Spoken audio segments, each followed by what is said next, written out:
If you've got a Nintendo Switch 2, you do now have the option to use a camera with it, to use a webcam with it, which is pretty awesome. Nintendo does offer an official webcam option, which is pretty affordable at $55. That's not too bad. You get the camera, you get a stand.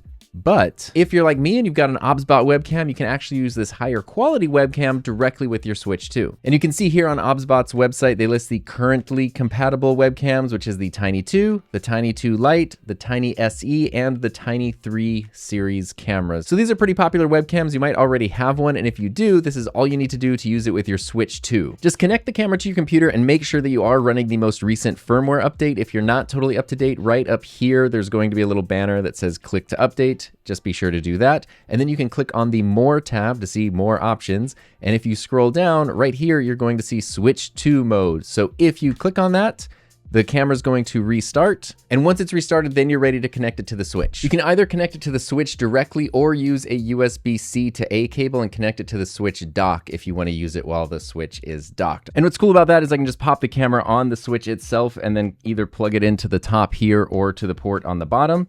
And then if I turn the Switch on, all I need to do is go into System Settings, scroll down to Controllers and Accessories, and then there's an option down here to test the USB camera. If I click on that, boom, there it is. There is the OBSBOT Tiny 3 on my Switch 2. And there are a couple cool things about this. The first one is that now you can actually use the camera's built-in microphone if you want to use that as a USB mic on the Switch 2. And in the case of these PTZ cameras with tracking, I should still be able to hold up my hand and the camera will see me, the light will turn blue, and now the camera is tracking me while it's connected to the Switch 2. But you also then have some added versatility because I don't have to just keep the camera on the Switch like this, and also this could potentially be like a little bit of a clunky setup sometimes. So in that case, you can just grab a longer USB cable and something to mount the camera to. And now I can have the camera positioned somewhere else, in this case on this little desktop stand here, and it's still going into the Switch 2 and it's still tracking me. So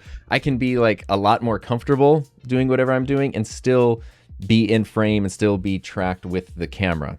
And it can also use the zoom functions or stop tracking if I want to as well. So I think this is a really awesome option because it gives you a lot of flexibility when it comes to the versatility, functionality, and just fun of your gaming setup.